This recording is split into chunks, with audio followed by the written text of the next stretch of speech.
Hairy-faced goblins, evil monsters, and things that go bump in the night. So much for dating people I meet on the internet. Tonight we have Gals and Ghouls, only on USA's Real Wild Cinema.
Tonight, join me if you dare.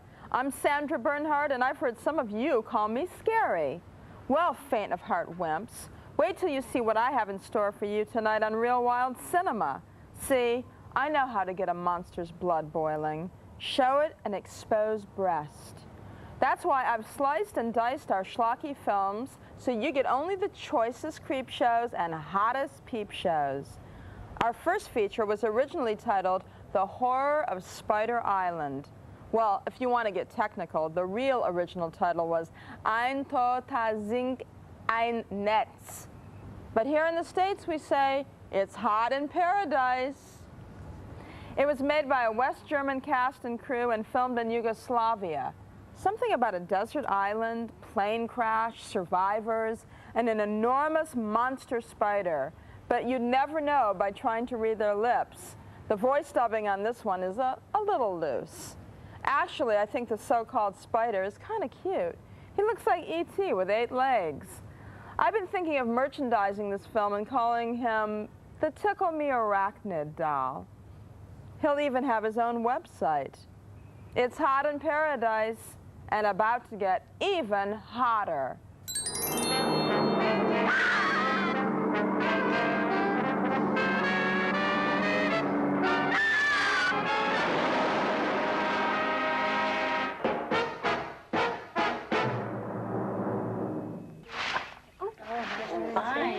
But get all over mine.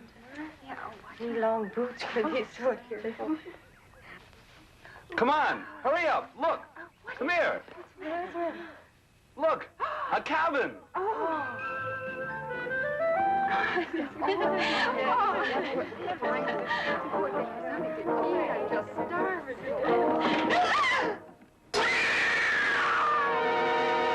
Let's get out of here.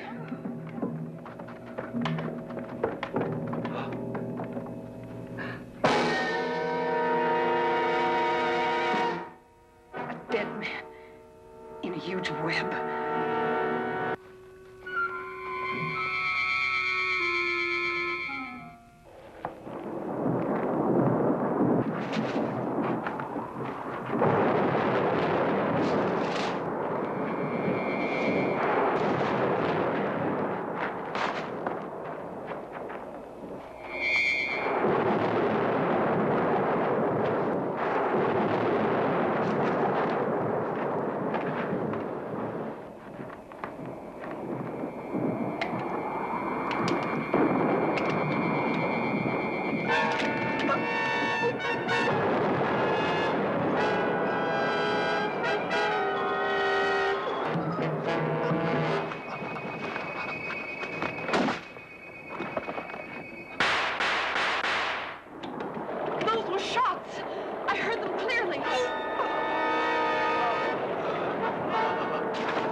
She was pulled into the reef. And she screamed terribly. Who was it? Didn't you see anyone? No, it all happened so quickly. A scream? And she'd already disappeared.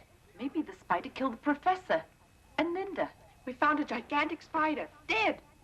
It was shot with the professor's own revolver. And Gary's bracelet was laying there beside it. That's him. Get back. Quiet. Hands up. Stop or I'll shoot. Okay, turn around. Hmm? Where's Gladys? Ah.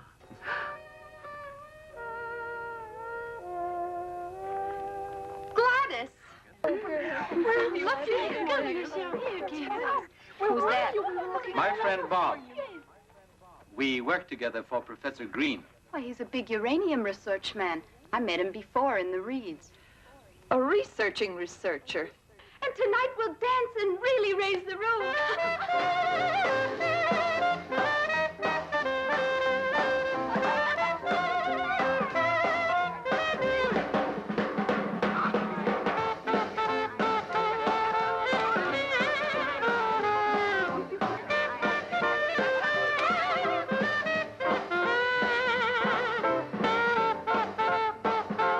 Come on, Bobby. I want to be all alone with you. How about the house? Not in the house. Someplace where we'll be all alone.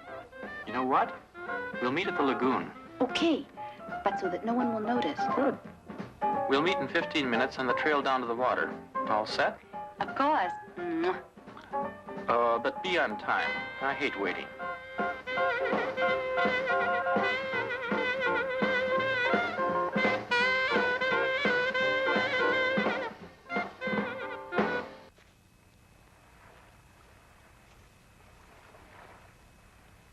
Bobby.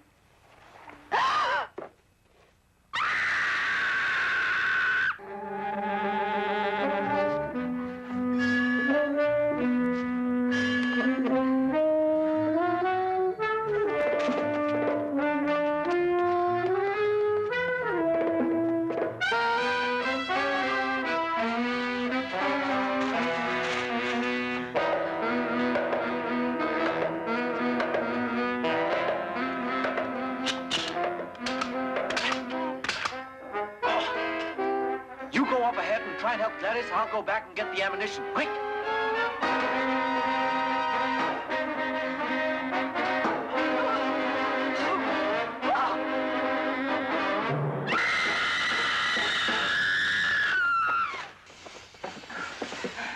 Wait. Each of you take a torch. Then we'll chase him. We can only destroy him with fire.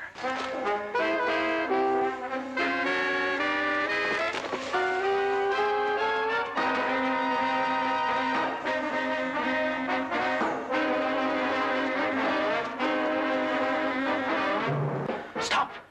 The quicksand starts here.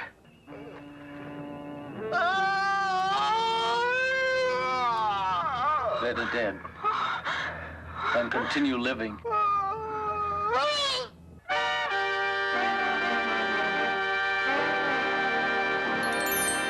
Apparently, there are 3 things that can kill this evil spider dude: fire, quicksand, and those bills from his orthodontist. When we come back, something really scary: a man who plays with dolls. I have a feeling that someone keeps touching me, following me. Real Wild Cinema gets touchy-feely right after this.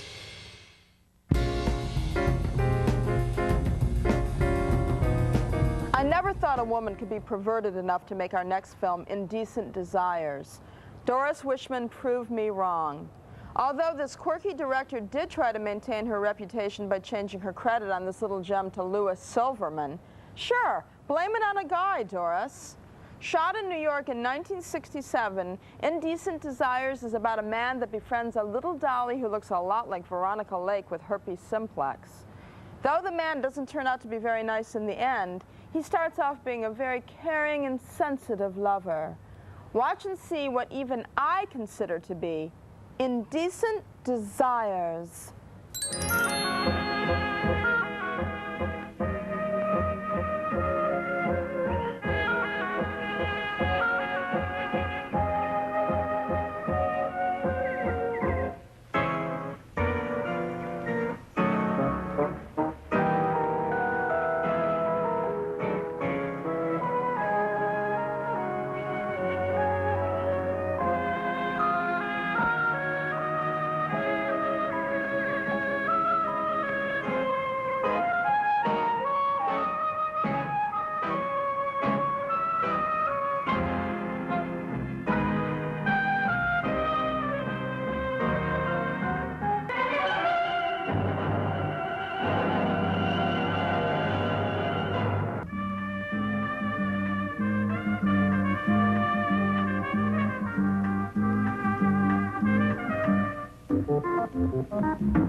Open. Come on in.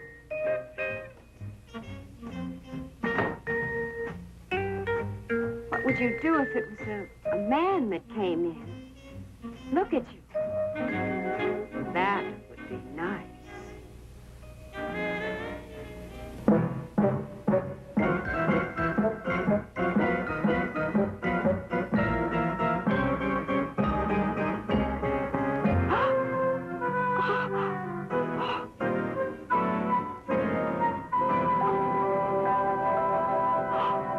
What's the matter with you? You must be going out of your mind.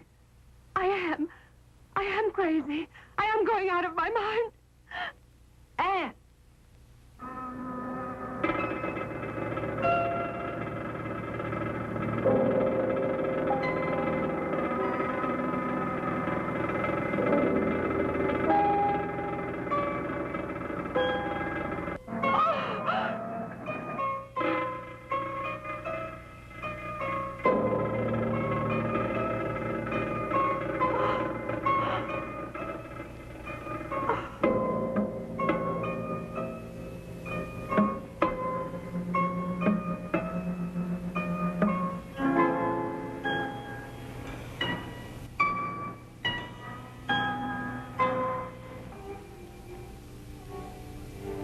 Look, I love you. Whatever is wrong, we'll work it out together.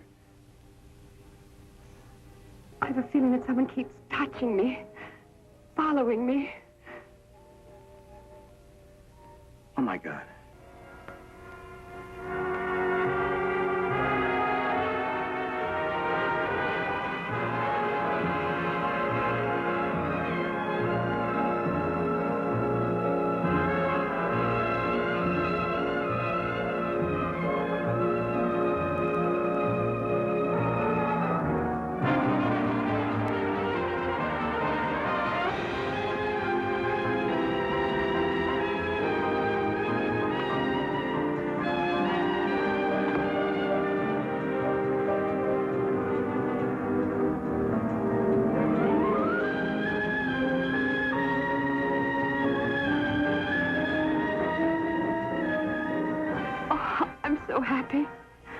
I'm so happy.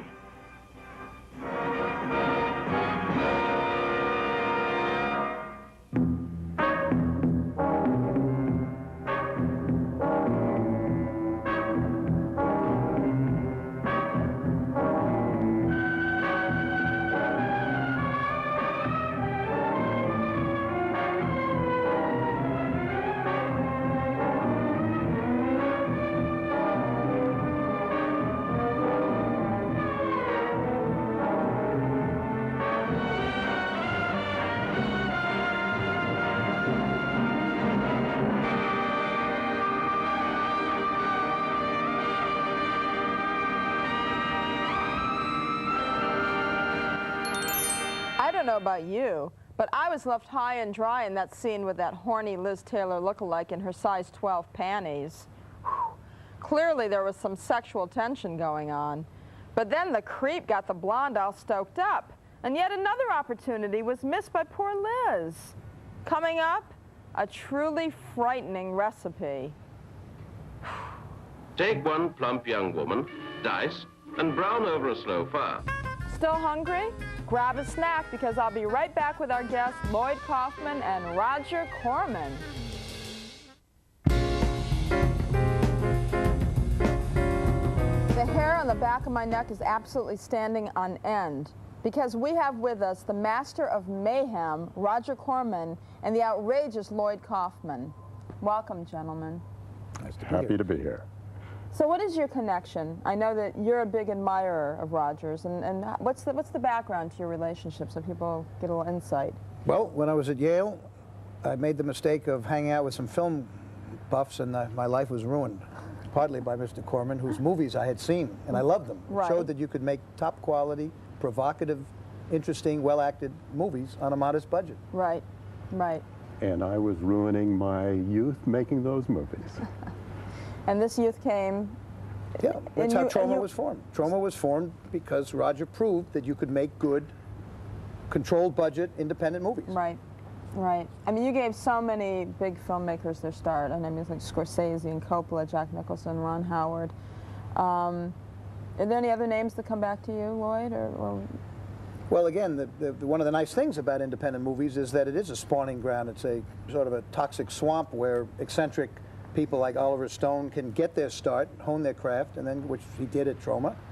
We have the first two Kevin Costner movies. De Niro is in an early film that we have. Was Kevin in the films, or did he direct them? He starred in two of them. Right. So it's a place where people can get their start and be eccentric because the budgets are not huge, and they can take some chances. And the people who direct them, like Roger and I, can let them flap their wings to mutant glory. Exactly. To a large extent, what we were doing in the 50s, 60s, and 70s are what the major studios are doing now.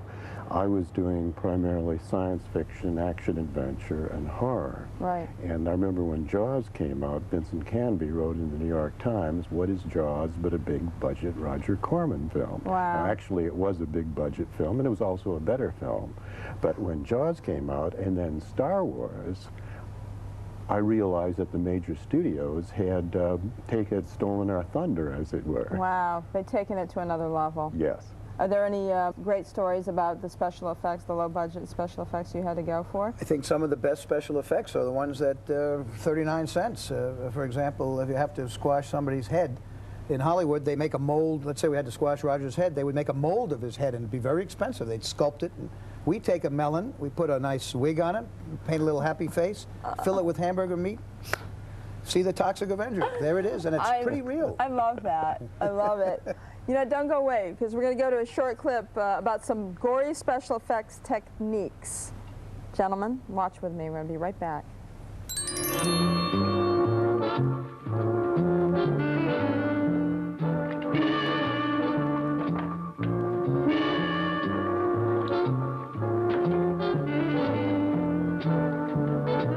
Take, for example, a thriller, a detective story. Do you think it's sold for what's inside? Not on your life. It's sold for what's outside on the cover. This is a big photographer's studio in America which specializes in covers for thrillers. The recipe is always the same. Take one plump young woman, dice, and brown over a slow fire.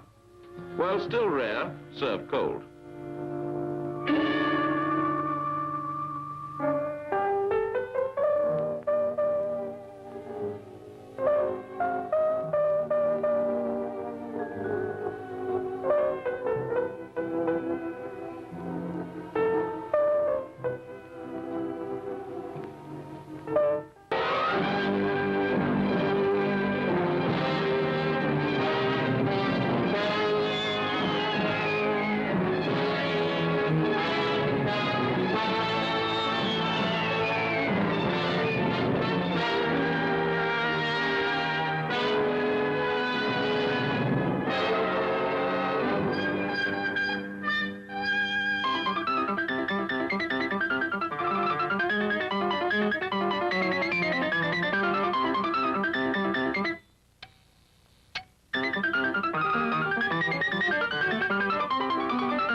Lloyd, Roger, did you ever think you would achieve such cult status with your films? It comes and goes. When the films first came out, they were commercial films that in Europe were taken very seriously, and I think we got some very good reviews and even won a couple of film festivals. Then it faded for a little while, and now we've come back to be some sort of secondary cult. Which is always the best. What do you think, Lloyd? Well, again, Troma's, over the years, has, I think, attracted the critics.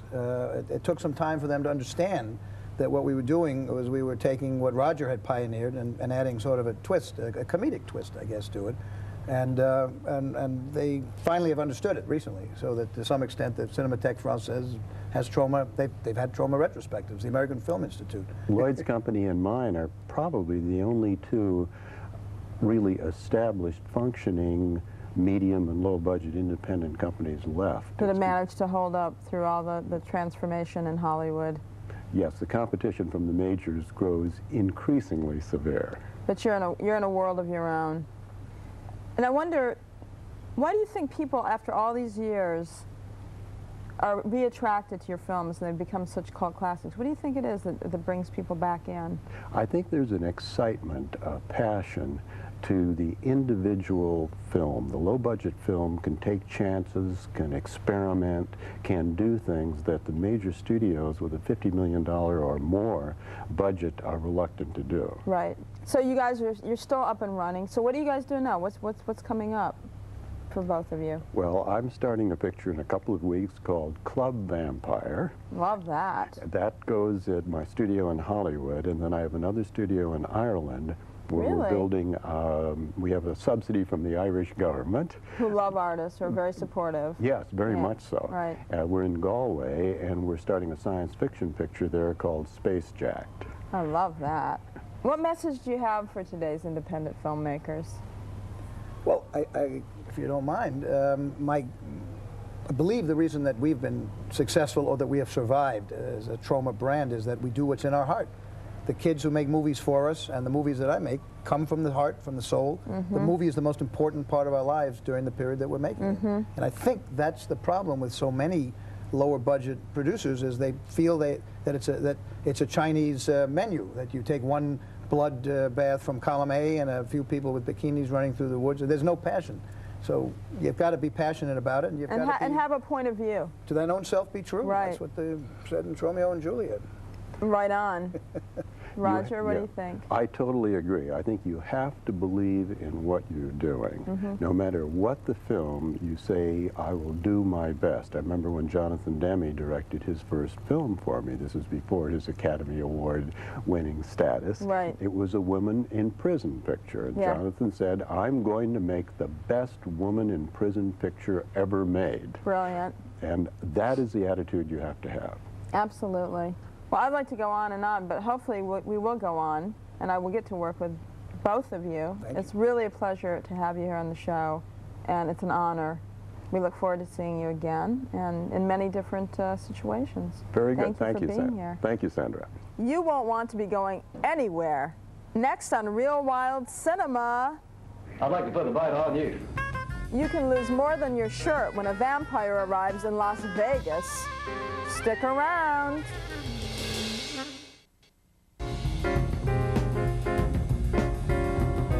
The book our vampire friend in the next film carries around with him at all times is none other than 1001 Ways to Seduce Women. Listen, vampire boy, grab a pencil. I have a couple of more for you. Stop speaking with a Yiddish accent. Unless you're Mandy Patinkin, it's a big turnoff. And also get rid of that Ringo Starr hairdo. It stopped working for Ringo a long time ago, and he's a Beatle, sort of. And finally, I'm sure this one is already in that book of yours. Stop thinking people can't see you skulking around in that tacky red cape of yours. You're scaring the chicks off. Get something more subtle going that doesn't scream bloodletting. My suggestion, check out Siegfried and Roy. Now those boys know how to dress. Here's the horny vampire. Ah, I see my guests have arrived. I am a count, it is true. Count Alka, nephew of the great Count Dracula.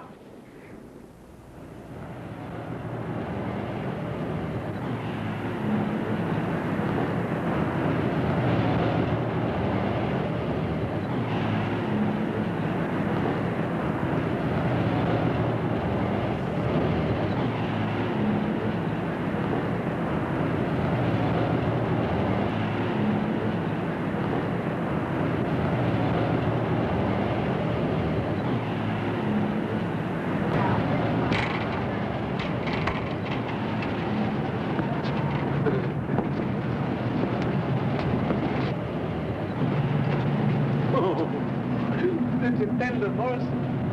I must have her. If my uncle, the Count, were here, he would take her moonlight riding, take her to dinner, take her to her apartment.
I don't know why they say I'm overdrawn.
female of the species is soft and tender. Ugh. It's cold.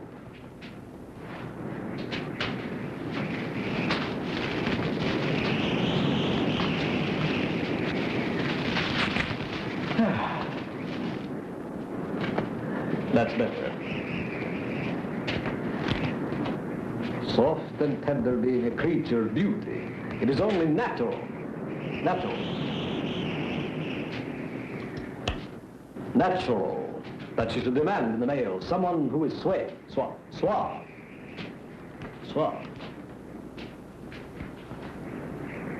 I know why you're thinking. I'm in your neighborhood this late at night. Well, you're right. I'd like to put the bite on you. How's that? That's nice. That's good. Maybe.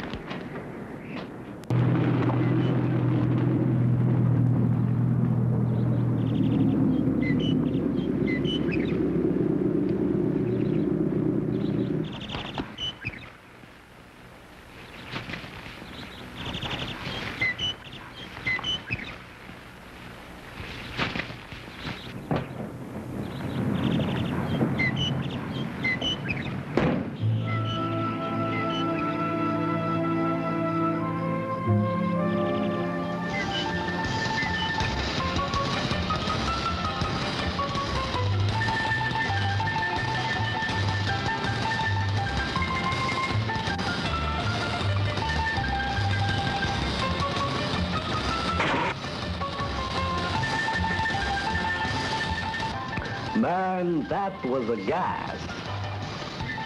No. Back to the book.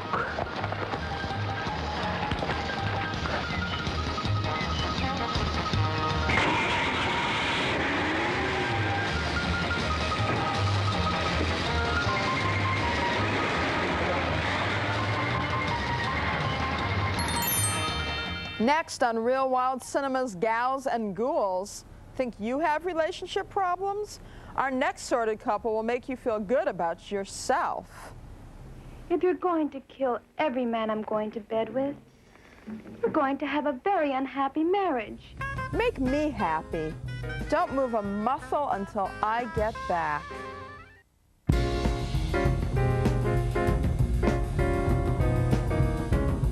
The one thing that strikes me about these clips tonight, all the houses where bad stuff happens are very poorly maintained. Try a little dusting and the cobwebs will disappear. Use a little lemon pledge and maybe the goblins will leave them. After all, nothing bad ever happens in a clean house, except maybe for Christina Crawford's. Case in point is our next movie, The House on Bear Mountain. Producer Bob Cressy also stars here as an old woman named Granny Good.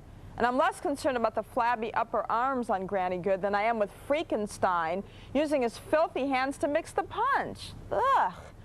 Here's The House on Bear Mountain.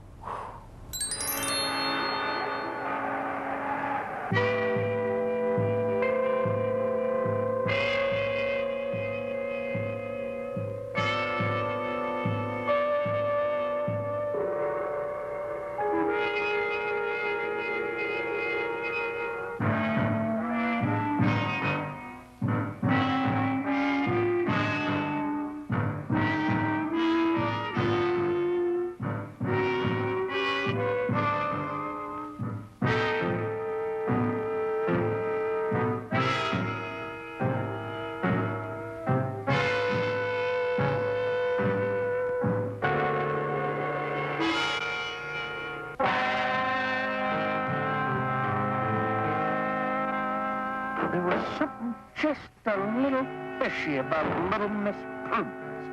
I couldn't find her, and to top it off, Krakow had disappeared. It was the full moon, so I decided I'd better check everywhere for old Fuzzy.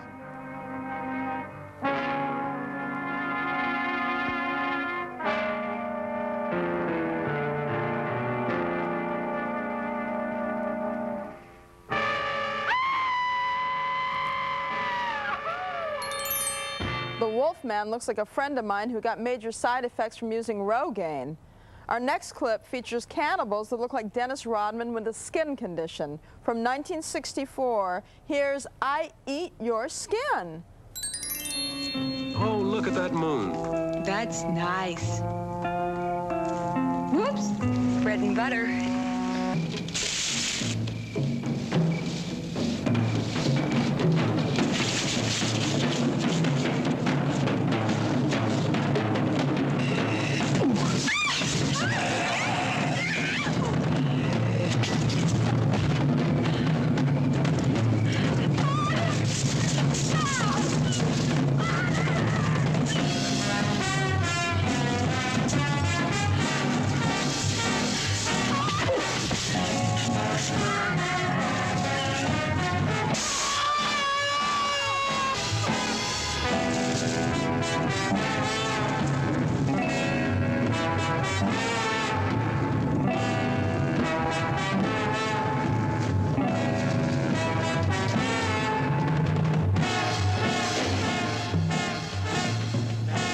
Good Lord, what happened to you? Welcome back to my private horror. Our next flick features a couple that allows each other the freedom to be exactly who they are. He wears a rubber mask over his head and always points his rifle at his wife. She has sex with every man she ever meets. Watch for their new book in the self-help section of your local bookstore. Here's Nymphs Anonymous.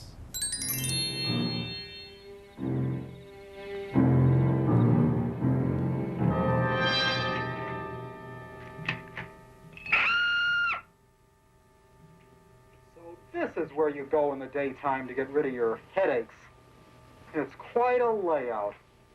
Stan, why did you kill them? I was only talking to them. Yes, I watched this setup for quite a while. They change their boys every hour on the hour. Stan, if you're going to kill every man I'm going to bed with, we're going to have a very unhappy marriage. I like peace and quiet. I need you. I can't live without you. You can't live without me, but you can't live without a lot of other guys either. I hate these crowds in the bedroom. Stan, please get out of here. These men are dangerous. They are ruthless. I thought marriage was a private affair between two people. Sweetheart, you're such a darling, kooky little square. But one man isn't enough for me. Some people smoke a pack of cigarettes a day. I need a carton. I can't live like a nun. Who says you have to live? Shoot me.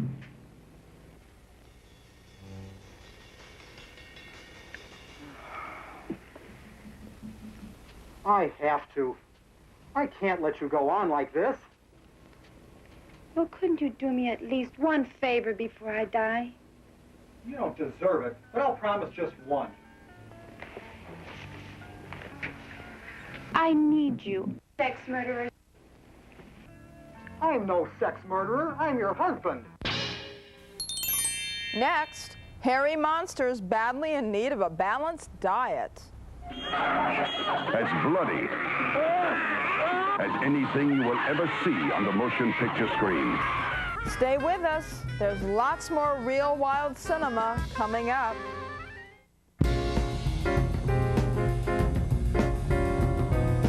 Trailers that feature women in bondage are always a big hit. The other is to make sure the coming attraction is a chesty blonde star doing lots of naked gyrations. The legend of the Wolf Woman. A century-old family curse. Possessed with an evil that is older than time itself. An evil that turns her life into a bloody and terrifying nightmare that never ends. The legend of the Wolf Woman. Daniela is born and reborn in an act of reincarnation that is as sensual, as violent, as bloody, as anything you will ever see on the motion picture screen. First, she will seduce you with the frenzy of someone possessed. Then, she'll show you the soul of a creature that must devour the men who loved her in order to live. The legend of the Wolf Woman. So brutal, so horrifying that it was kept from the public for over a century. The demented passions in the legend of the Wolf Woman will eat you up.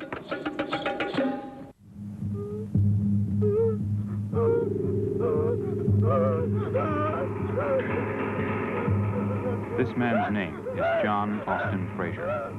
He lived in Chicago, Illinois. He now resides at the State Mental Hospital.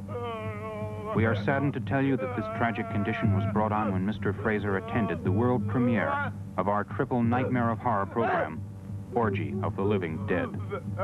Since this tragic event, the producers of this explosion of terror have established an insurance policy, ensuring the sanity of each and every patron who attends this program.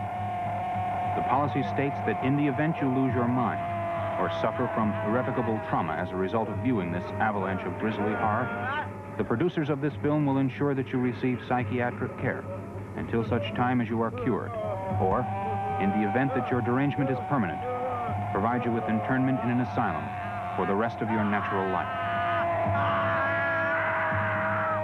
Poor John. It isn't surprising, though, after all, murder, mutilation, death, blood-sucking vampires, dead things crawling from their graves, living dead maniacs, slashing, rending, devouring the living. It's enough to drive anyone mad. If you have any psychological deficiency, you will not be allowed to attend this Orgy of the Living Dead. The insurance is absolutely free. We urge you to take advantage of this protection. Anyone entering without it does so at his own risk. Ladies and gentlemen, insomuch as you are not now insured, and in the light of what has happened to Mr. Fraser, you will understand why we cannot show you any more than these brief glimpses of this triple avalanche of grisly horror, Orgy of the Living Dead. Please pick up your policies from the box office and have them ready when you enter the theater to see Revenge of the Living Dead, Curse of the Living Dead, and Fangs of the Living Dead. If it wasn't for tonight's show full of skin-eating cannibals and sex-starved aliens, I'd still be wondering what to be for Halloween this year. Now it's so clear. A wild nympho. Good midnight to ya.